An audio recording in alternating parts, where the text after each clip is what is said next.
So I have been working for, I think it's a year now even, on designing a new fundraising program for the community. We've done one for a long time, and we're looking to do a new series and update it, and I'll explain more as we go on this morning. So that's kind of what we're going to do. Today we're going to do three things, though. I've kind of got. First, I'm going to take you through the process that we've gone through thus far. It's actually in the middle of it, or not the middle, hopefully more towards the end, of this creation of a new curriculum for community fundraising education. So we, as many of you probably have seen, we've done a lot of work with design thinking. We talk about it a lot. Scott did a 6-session navigation series last spring about it.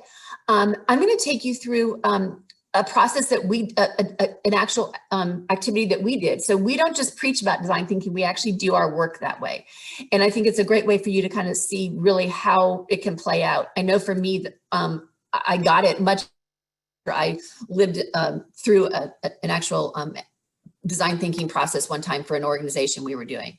So I'm going to take you through partly so you can see our new program, our new fundraising program, see the process we went through, because we very much have wanted to incorporate the community in this process. And so I'll show you how that's been done. And then just to kind of show you a little case study of a design thinking in action. So I'm going to take you through that first. And then one of the things that we've come through is this sort of a theme that will run through our new programming. We're very much looking at changing the culture of philanthropy and helping organizations to change their culture of philanthropy. And so I will explain kind of what that is, why it's sort of a thing now, what it is, and then how you can bring it into your organization. I also wanted to make a point here to let you know, so the second bullet point here, our new worldview of fundraising, which is crossed out, and development. That kind of goes into this worldview of culture of philanthropy. It's not just about fundraising. It's not just about the money. It's about development. I probably even should put a capital D there, and I'll explain that more later. And then I'm going to give you kind of an example of some of the activities that we'll do in this new program. So what the new practices, we don't want these programs, there'll be several modules of them, you'll see in a minute, and they will be probably 8-hour days, each one. It will not be 5.5 hours of lecture, a lunch, and a couple of breaks. It will be maybe an hour of lecture. Maybe a little bit of prep work coming into it, so we can just jump into it. There'll be scenarios and activities and practices and different things. So I'm just going to kind of show you one of those to give you an idea of some of the different types of things that we'll be doing in the program. So with that, I will get into right now the process that we've been going through over, like I said, the last year to look at this at our fundraising education. So again, here we started in 1991, and it was fundraising back then. And I think now we are looking at it much more about development. And the reason that's different is development is, in our terms, a way to carry out your mission. It's a way to get the resources that you need, and resources may not be only dollars. It's going to be people and talent and dollars and gifts and different things. So we're sort of morphing this into development more so than it was 30 years ago when we first got into it. I don't know how many of you have been involved in our program. For many years, this was started, I think even before the center was around, and we call it the Bill and Bob Show for a while, because two gentlemen ran the whole program for I think about 26, 27 years, Burgosh and Bob Buchanan, and they created the program and then taught all the courses in it. And about 10 years ago, I guess now, they both retired over a period of about 2 years, and so we couldn't quite replace them, but we brought in, I think, 5 or 6 or 7, even at times, different people to do the same courses that they were doing. So for the last 10 years, we've just kind of continued the Bill and Bob Show. The discussion to create a new program started out of the university's desire to sort of make have a second. So the programs have always been for graduate students and for the community, and they could both come to the classes. The university decided to start to look at a more 3-credit full semester class for students. And so that's when we started thinking about continuing to offer fundraising education to the community. So just to remind you, hopefully this is from a review for most of you. This is design thinking in action. So if you remember, and I won't go into this in a lot of detail, but you'll kind of see this play out. I wanted to kind of remind you of this just so you can kind of see the steps that we did where they fit into here. So we empathize. That's kind of where you might immerse yourself. You learn what it's like to experience the program, the action, the thing, whatever. What's it really like to interact with it? What is it like to need in the environment where this is brought into, to need this thing? You're going to really clearly define the problem, the issue, the thing you're trying to address. And then you're going to ideate, you're going to brainstorm, you're going to come up with all kinds of solutions to address the need. You're going to create a prototype, which is an interactive model of your idea, and then you'll test it. And then you will learn from that and you will ideate again. And those will kind of go around and around, hopefully not too many times. As you'll see, we're kind of on preparing for our second major prototype. So this all started last summer. We were in the middle of COVID and we couldn't really get out and talk to people too much, but we really wanted to start to learn what people wanted. We had sort of talked to our classes a little bit, but hadn't got too much information on that. So we sent out a survey last summer, and this was really about getting preferences. It was about getting just what people preferred as far as how often they wanted to go, how long they wanted to go, when they wanted to go to classes, the topics that they wanted, different things like that is what they, well, yeah. 73, I think it's important to say 73% of the people had taken some of our classes and 27% had not taken any of our, these are the fundraising classes.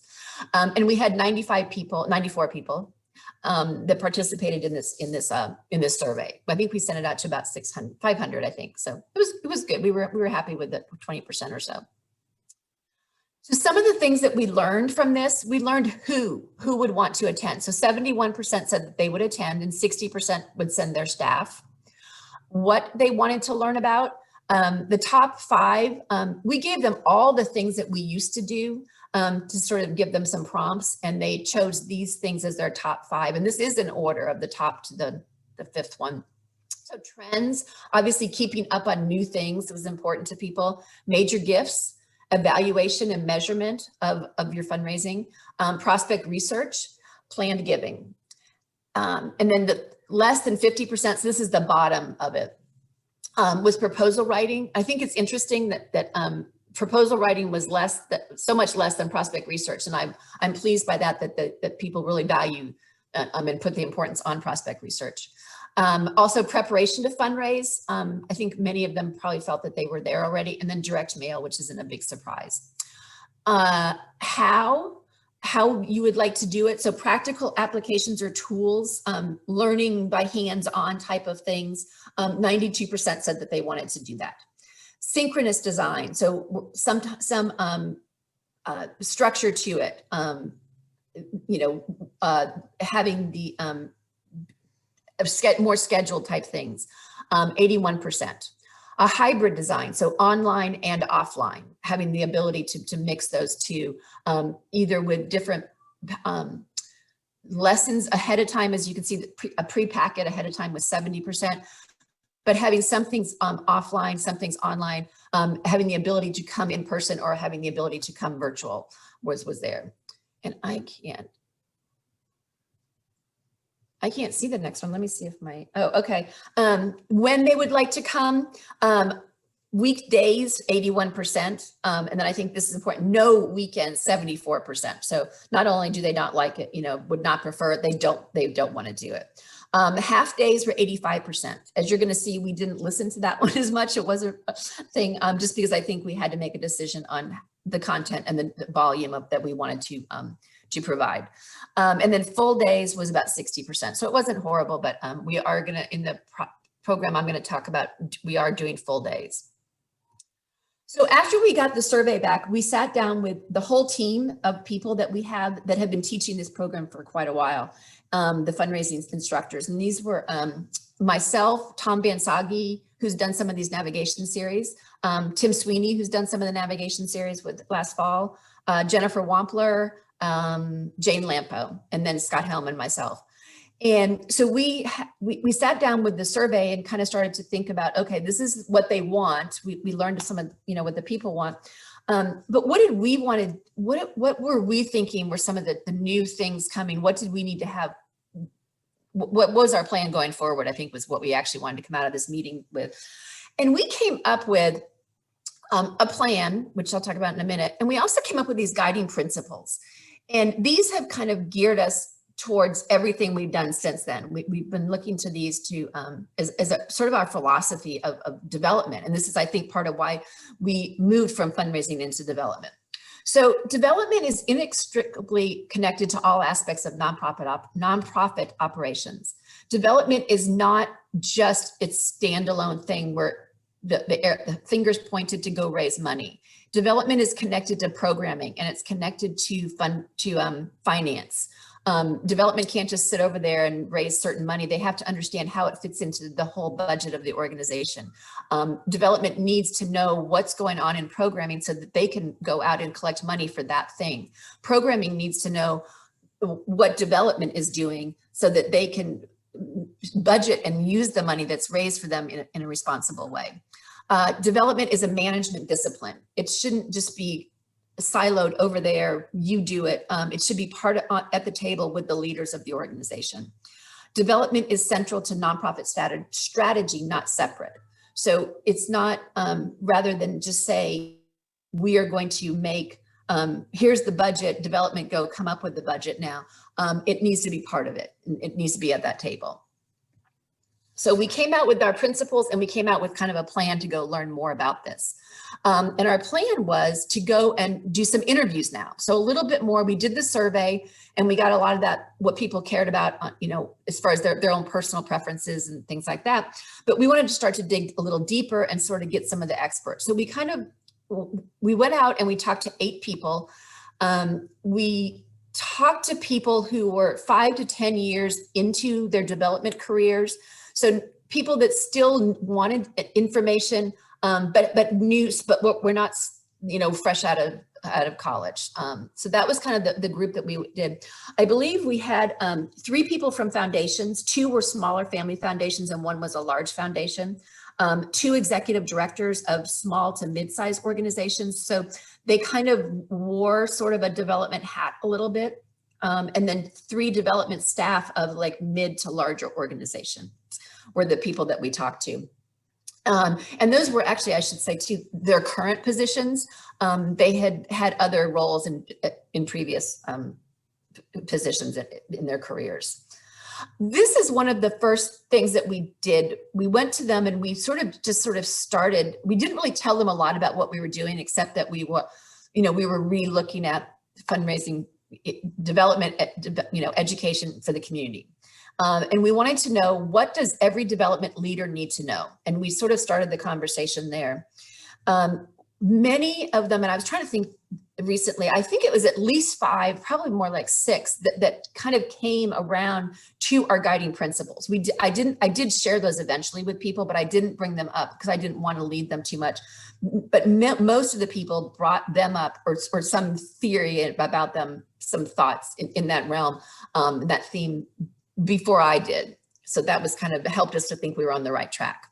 So some of the things that we learned from the interviews, there's many options for tools. So tools are the more practical things. How do you write it? How do you prospect research? How do you write a proposal? How do you do a direct mail campaign? Those tools.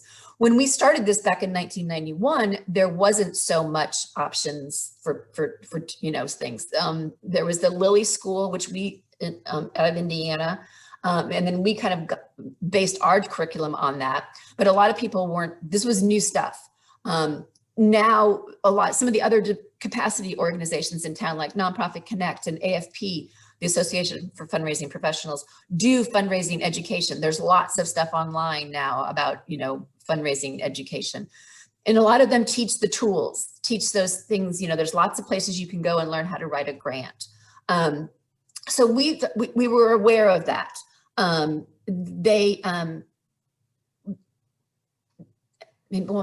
I'll say it now. So we decided to not, what we ended up doing was 2 different tracks of the certificate, and some of them got put over into the tools track. Some of those types of things. We're still working on that one, and we're still trying to figure out what our role should be in that, because as I said, a lot of people are doing them and we don't want to duplicate what others are doing. So what would be our role, for instance, in grant writing or in prospect research or in major gifts? And we're trying to sort of still work through that one. But the one we're working on now is more of a leadership one, and I'll talk in more detail in a minute.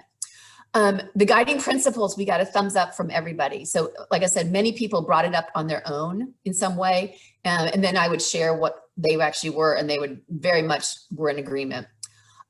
Diversity was, and that's why I have it bolded and underlined twice here. Diversity is really important, and it's really tricky, and it's really complicated.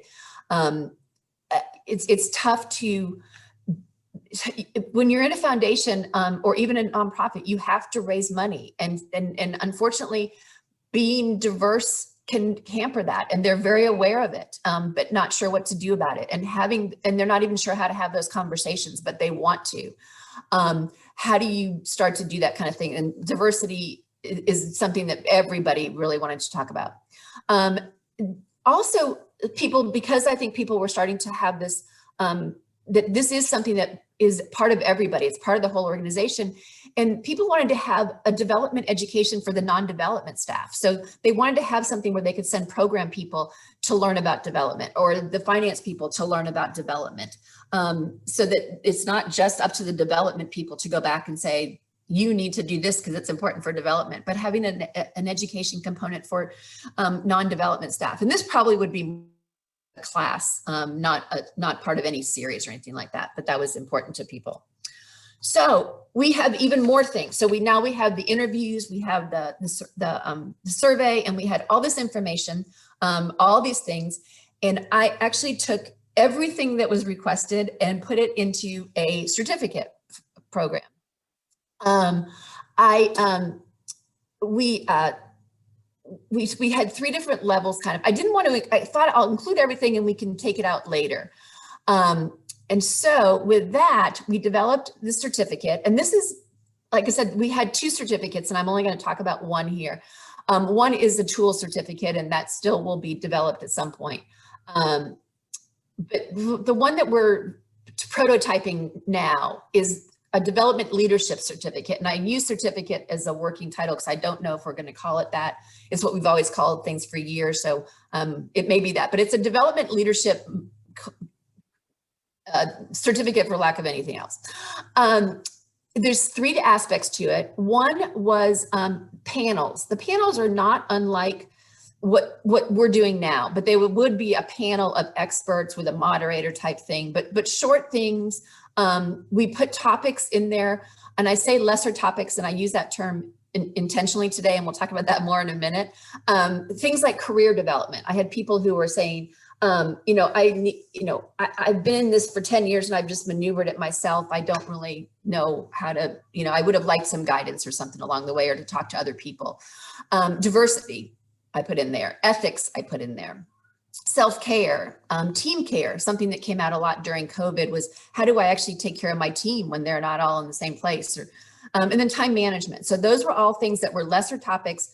The thought was we might do 2 or 3 on each topic, on each theme throughout the year, kind of a deeper dive on a really specific topic.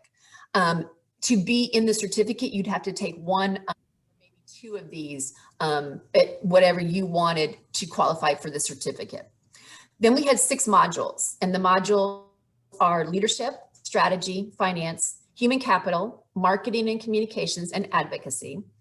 And then there was a final project of some kind. So the final project might be synthesis of all these modules into one, cohesive unit for your organization or something. It might be a deeper dive into this. Maybe you really want to know how to do advocacy for your, and so you want to do a deep dive on your own personal thing or something. And then yes. So that was what the certificate looked like. At this point, we decided to do a prototype. And we had to kind of figure out how to how to take all these things and sort of, normally a prototype in design thinking is where you give them the thing that you've developed that thus far to work with, to interact with. Obviously, well, maybe not obviously, but in our minds, we weren't going to create this whole thing to then make people go through 6 modules and a couple of panels and do it, to see what they thought of different parts of it. So what we came up with was we did a half day. We called it the Low Fidelity Prototype. And we had 35 people that attended this. We reached out to some of those interview people, some of the people that have been on this, taken the surveys, some of those types of people. Maybe some of you were participated in this. And we have some new rooms at UMKC that are RooFlex rooms where you can be online and in person. So we had 20 people online and we had 15 people in person. And we went through the whole thing like I just did, kind of in a little more detail, and asked them their thoughts. And then we went through each module and asked them what they thought about it. So kind of in about 20-minute increments throughout the morning. Excuse me. And one thing, and we also sort of tested the room, and that was something we learned a little bit about the room. I'll just share one thing with you, but one of the challenges that we got later was that there was a whole chat going on amongst the group that the in-person group was not participating in because they weren't online. And in a real class setting, how would that work to do that? It wouldn't work so well. So how would that, having to start thinking some, because our design would be to have it in a room like this. That's why we did it in this room, was because we do hope to have the modules carried out in a room similar to this, and given that flexibility, like maybe most 5 times, you come to the room, but then 1 or 2 you don't want to, or you can't, and so you could continue virtually. So prototype lessons that we came up, or lessons from the prototype. So we came into the prototype with 2 designs. We came in with a 1-week design. Tom Vansagi and I had done a 1-week boot camp several years ago, and it went really well. We put all the fundraising classes into 1 week, and it was this great thing that we did. So we thought we could do something like that, and then also maybe a slower design for people who can't do that, a 6-month design. And we very quickly got shut down, pretty much unanimously, that neither one of those was ideal, that they wanted a 4 to 6 week design. So they didn't want it. They said, we're going to be bored. We're going to lose interest in 3 months. So 6 month was out. And then the 1 week was just too much. Diversity and ethics needed to be everywhere. They kind of took out, and that's why I said I wanted to use that lesser term earlier. They kind of nixed that also. Diversity and ethics were too important to just have in a panel. They were not a lesser topic. They needed to be throughout the entire curriculum. There's value in a cohort. They liked the idea of allowing people to come in and take a class or something, but they also really liked the idea of having a cohort of 20 people or whatever that traveled through this process together, to rely on them. Human capital got shut down pretty quickly too, and it became talent. So that was something that we learned very vehemently. Not all organizations can break down silos. That's something that we had come in very idealistic, and we're going to break down these silos, and we're going to, get everybody to, share and group and work together and everything. And some people, like one woman from a very large organization in Kansas City, said, I'm not breaking down silos. It's not going to happen. She's in a development department of about 25 to 30 people. She may break them down in development, but she's not breaking them down in the whole organization. And so that was something we had to realize. We're going to have people in this program who can break down silos, and people who just, their organizations aren't going to, because that's the structure of them. And so how will we help all those people? Advocacy, those let me go back here.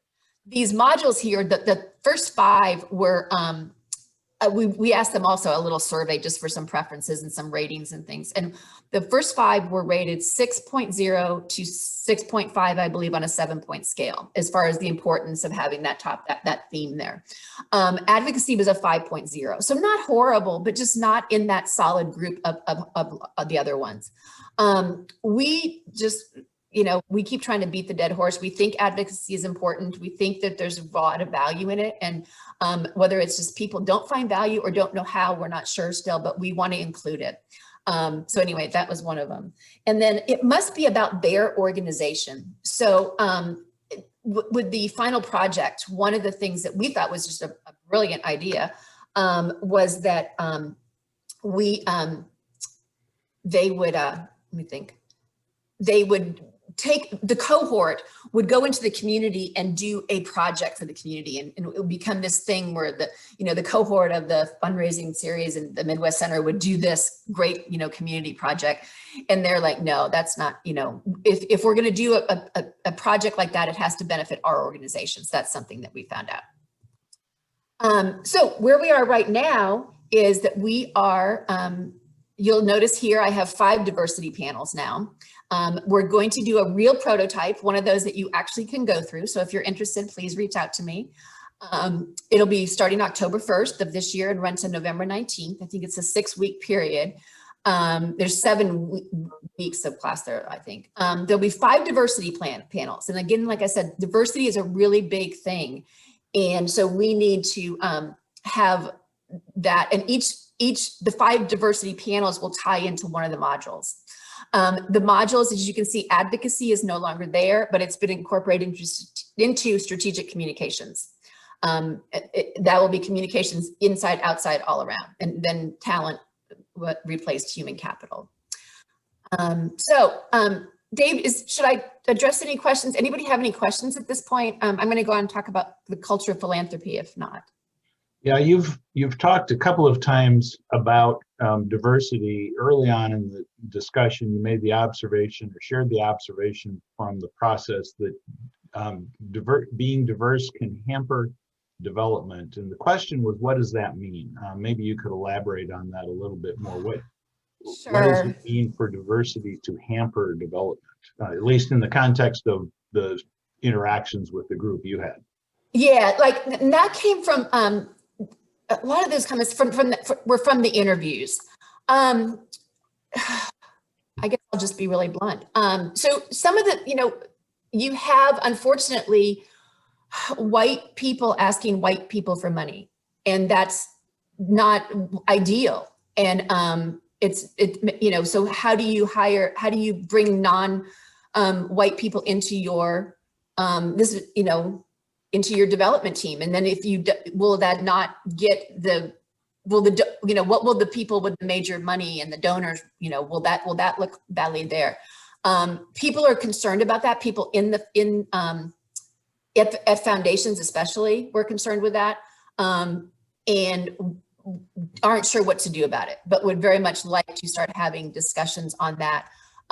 Realizing that development staff needs to look a certain way, I think, is probably one of the best ways to put it. That's the only question we've gotten in the chat so far. Others can, pop them in when it comes up. Okay. So culture of philanthropy, I want to talk a little bit about what culture of philanthropy looks like and why it's here now and what it looks like. And as you can kind of see, this is sort of representative. So there's like a little gift box down here. There's money, there's an impact on the world, on people, there's hearts and things like that. So this is more what culture of philanthropy is, as opposed to just the piggy bank that maybe would have been up there for fundraising in the past. It's sort of all of these other things. So I want to talk a little bit about why now, why this is happening now.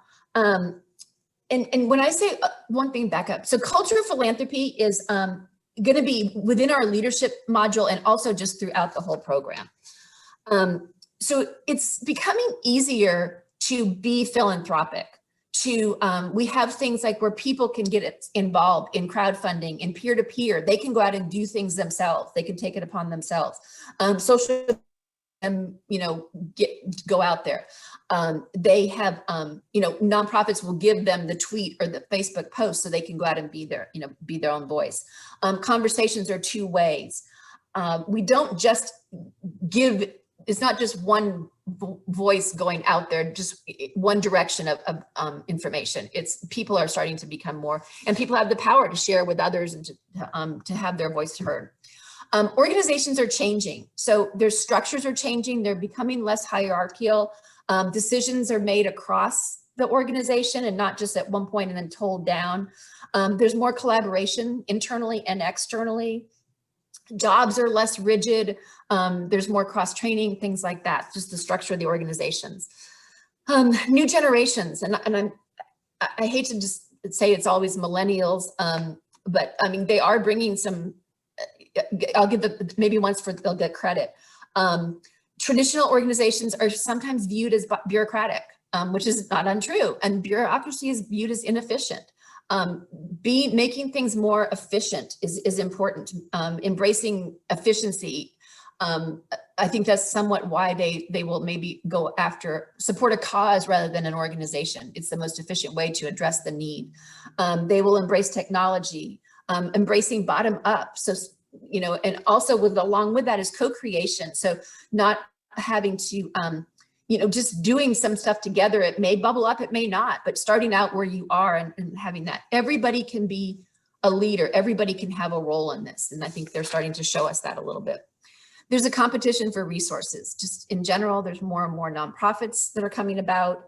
27% of a first gift gets a return gift. That's pretty low. So figuring out how to people is going to be really important. How do there's people get so much attention, or, demand for their attention. How do we, through social media, through technology, how do we compete for people and for money? And so all these things are kind of in play. And I think that's part of why this culture of philanthropy is starting to come about at this point.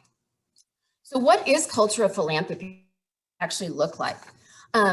Here's kind of 4 things that define it. So it's a responsibility. It's not one person. It's not one department. It is the staff, the board, the volunteers. It's your customers. It's a leadership team. All these people are part of it. Now, not everyone's going to be making money. Not everyone's going to be in that place, but everybody has something. Everybody has a role in their in making a case for the mission, in sharing the story of the mission. So that realizing that there's an integration with the mission. So fund development is a means to the end, but the end is doing your work, doing the nonprofit's work.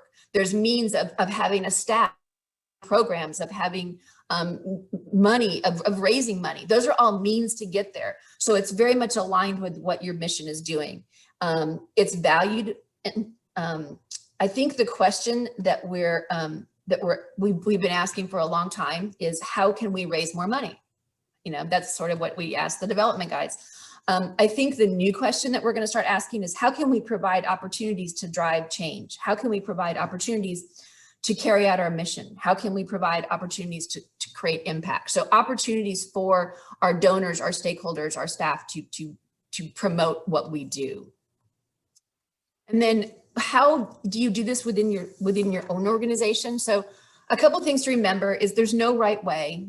It's, what a small organization might do that can actually probably change things a little bit more internally, but maybe have less connection to the outside, has a way of doing things that could be different than a larger organization that has tons of volunteer opportunities for people to come in and connect with the organization. It's incremental and it's going to take time. So it's probably not something that you're going to get, taken care of this summer, but you could come up with a plan this summer, maybe. It takes leaders, takes champions. And I think having someone, especially like a board member, someone outside the staff is great, or even just someone who's an ambassador for your organization is great, to really get out there and model this behavior. You're going to want to check in with your mission and your vision and your values, so that, for one thing, that it's clear, and that and that also that everyone understands it, so that you're on the same page. So when the stories are being told from everyone's point of view, they're the same stories, that they have the same mission and the same theme. And then defining the new vision. And what I mean by this vision is, what does that new culture of philanthropy look like? What is the new, what is that there? So what will the new culture of philanthropy look like for your organization? And again, that can be anything that you want. Okay. And then finally, I want to talk about the one sort of aspect of our of our new curriculum, the things that we will kind of use the new curriculum. As I said, we are not going to have a lot of lecture. There will probably be a packet you'll get with maybe an assignment and a video or two or something like that, to maybe some homework, maybe something to do within your organization that you would bring to the session. There'll probably be about an hour of lecture, hour and a half, maybe tops of lecture. We will do different themes, we've got 3 different things we're going to be teaching throughout each session in different ways, but they're all very active. Some are scenarios. Sometimes we'll be making a prototype. Sometimes we'll be doing reflection, sometimes active listening, just different types of things that we'll be doing. So this is one that I wanted to share with you. This actually I wanted to mention too is in your resources, so you can get the whole survey or the whole assessment if you would like to look at it. This isn't an assessment where you're going to go and check a bunch of boxes or do a bunch of ratings and things like that. You're going to instead be given basically some questions, key questions, and then things to look for, sort of like key indicators that maybe this is there. So it'll kind of just give you like an idea. These are really talking points, or starting to have discussions with different people in your agency. It's like, it says a checklist for agency leaders. So then once you kind of get this, and you can have it, and I don't even know that you should, really you ask the questions and you bring them up. I'm going to show you 3 different questions so you can kind of get an idea of the types of things you're going to do. The numbers here are just the number of questions in each section. They're kind of bigger. So even though it's just 2, there is more there. So one of the first ones is strategic planning. And one of the things you would do there is create a shared vision. So the key question under this would be, does the agency have a clearly defined and well communicated shared vision that provides direction and expectations for itself and its people? And then you might look in your organization for, is this vision included in the strategic plan? Does it rate that? Does it get put in there? Is it communicated with your stakeholders? Does everybody know what this really is? And then our practice is carried out during the agency's work. So if you have a shared vision of working with urban youth and you're in that area, but you have a cool facility, and so people want to come in and use it from the non-urban area, that could be away from what your vision is. It could be because you're suddenly not helping the youth that you want to help. So are you really doing what you say you're going to do? Does it align with that? And you can see it from the question. You could start with the question and then do this as a checklist and have these as a discussion point. Under leadership, there's teamwork and communication. So the key question might be, do senior leaders promote teamwork? Do senior leaders communicate the shared vision to all levels of the organization and welcome feedback? So is teamwork promoted? In what ways? What examples can you give for teamwork being promoted? And is there a real true two-way going on? Are people really communicating back and forth, and really is that really valued, or is it really more of the direct, here's the information, go do what's asked of you? I always love there's many agencies do like an exit interview. When you leave, some agencies actually do entrance interviews, and when they've been there like a month or so, and asking new staff, what do you think? What do you see? Really, really valuing communication. And then employee-friendly work, the key question, one of them is, does the agency provide flexibilities, facilities, services, and work-life programs to help to compete for talent and enhance employee satisfaction and commitment? Do they have flexible schedules? Do they have flexible places you can work? This is even more so than now than it was when this was first written. Do they allow for virtual? You know, like the class we're trying to create, you might want to come in person, but if you can't, you can still will not miss the class. You have that opportunity.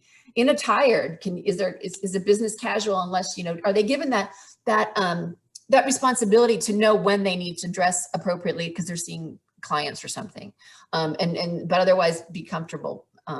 Services, different amenities, you know, and when you sit here, it wouldn't be like, oh, we have to have all the amenities, but what are the ones that are important to your team? Again, going back to the communication, what does your team need? Childcare, elder care, fitness center, parking facilities, those types of things.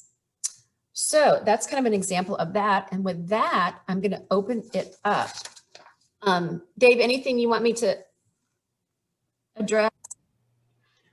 No, we haven't received any additional questions. I think it's an opportunity for folks to either put them in chat or just unmute yourself and raise the question directly. Yeah, and I would love to just, you know, as I said earlier, you know, this process is really important, that the whole process that we're going through to create this curriculum. It's really important that we incorporate the community. I mean, it's community education. I've been calling it since day one, community education programming, because that's what it's about. And we would love to hear what your thoughts are on it. Everywhere we go and we share this, we try to get more, you know, have people weigh in. What do you like about it, not like about it?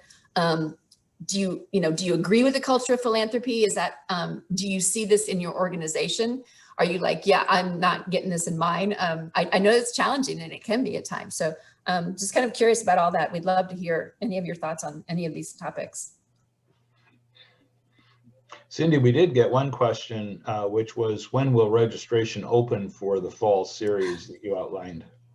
I think July. We hope to have the curriculum pretty well designed by then, you know, fairly well, so that we can sort of offer it, you know, with a little more oomph to it at this point. Right now, most of what's past what I've shared with you is all in our heads still. It's starting to get on paper a little bit, but I think probably late July, early August. And if you're interested, just let me know, or and I can put you on a list to notify when we're doing it. And there could be some scholarships available, so.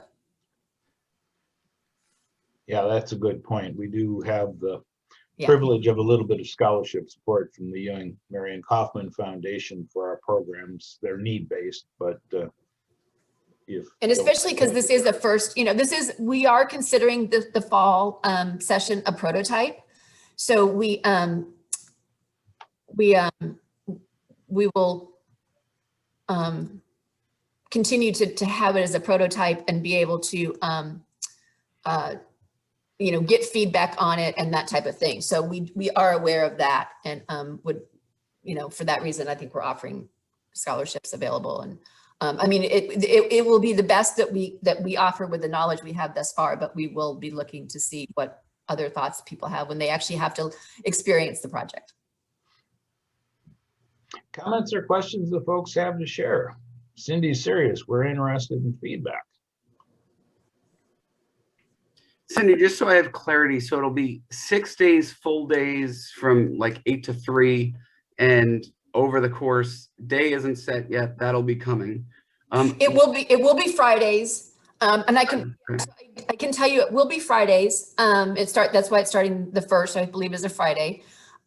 We've also built into this sort of a coaching aspect or a reflection aspect or something. We're not quite sure what it'll look like, but we're going to meet 1 week and leadership will be the first module. And then the second week, we will not meet in session, so to speak, but we're going to do one-on-one meetings with everybody in the class during that week to kind of check in and see what your goals are for this, you know, just kind of check in and make sure that we cover everything for everybody.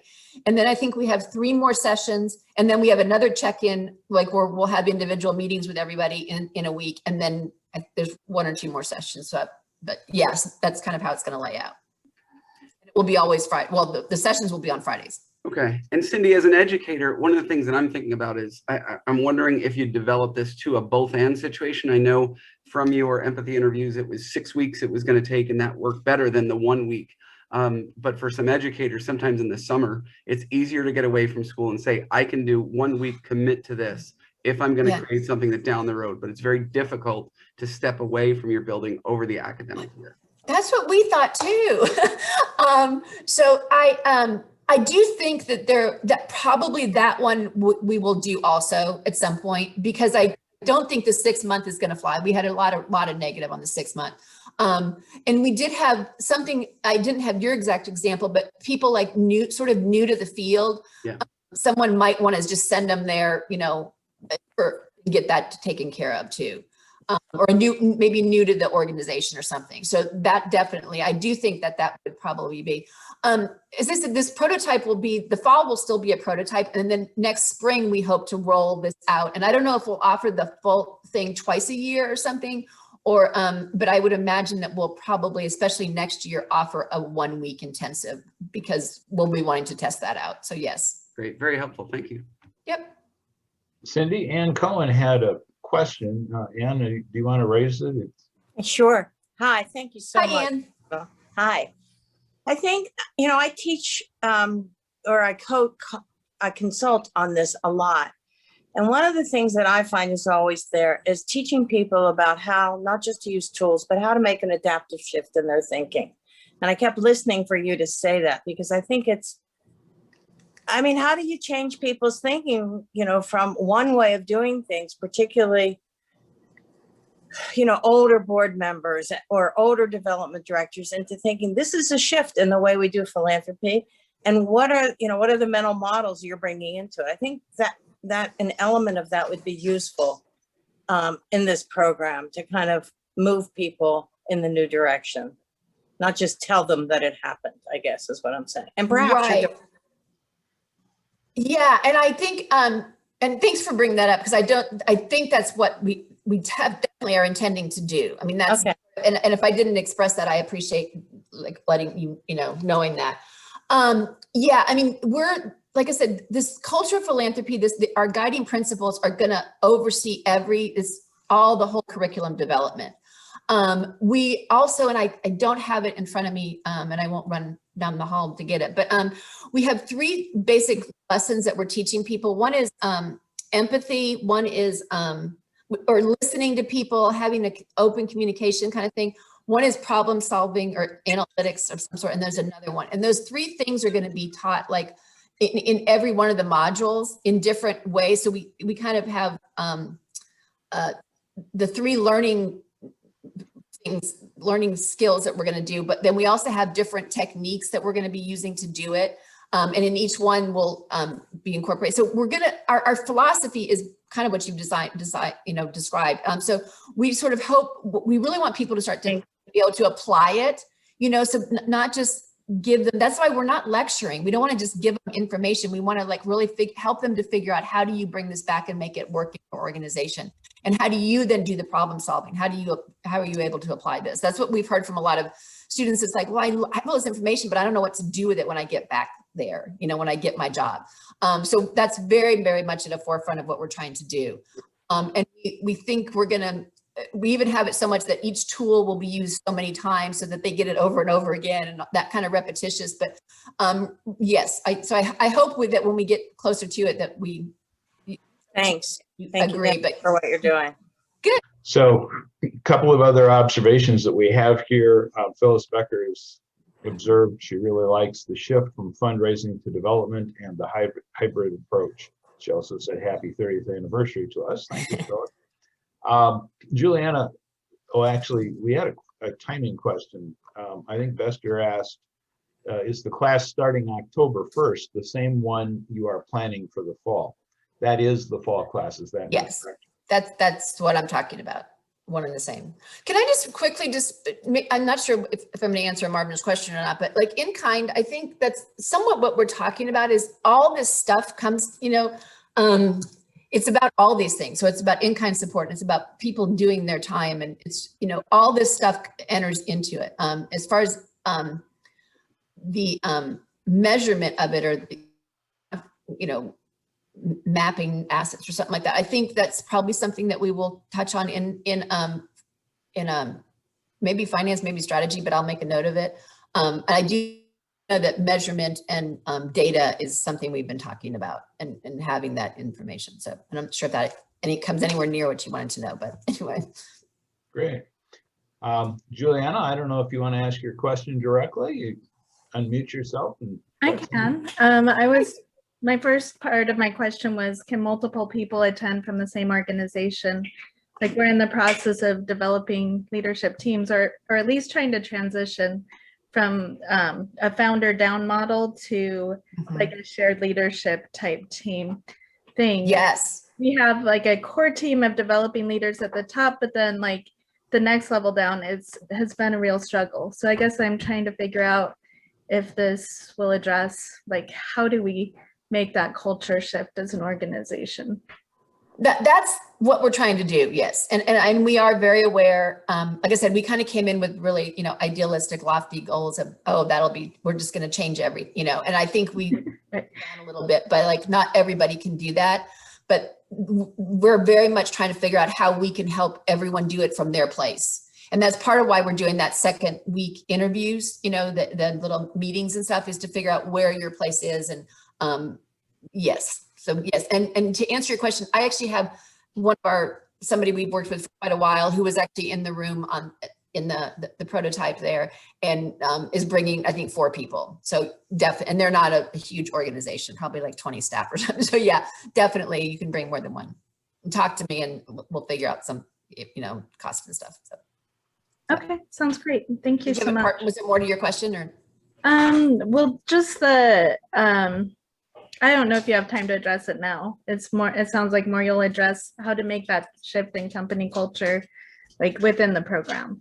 So Yeah, it's I know it's a pretty big question. Yeah.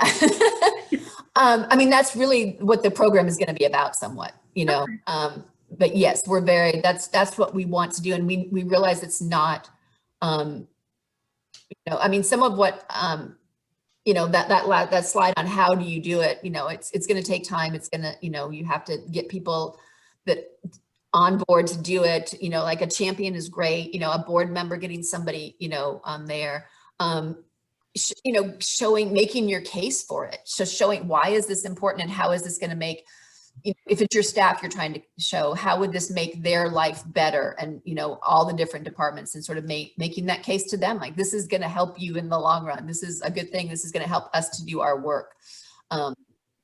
Those kind of things could help it. But yes, that's basically kind of really what this program is going to be about. So helping people to go back in and be leaders in development, but I don't mean them to be development leaders in the fact of go be the development leader over there and, that kind of thing. It's like, how do you then go back and incorporate and help your whole organization to, be a resource to them, so they understand development, also be that conduit so that you can bring into development what they're doing, and all that kind of thing is very much what we're trying to work for. Yep. Okay, great. Thank you. Yep. That's what we have, Cindy. Several folks have checked off and said thank you very much. Mark has posted Cindy's email if you want to provide additional feedback. Yeah. Or if you're interested in the prototype in the fall, and want to get on an early mailing list for that, I'm happy to do that also. Yeah, it's always part of the fun, is being part of a new program and helping it develop and grow. Trying to help it really be responsive to the needs of our constituents in the community. Okay. Thank you, everybody.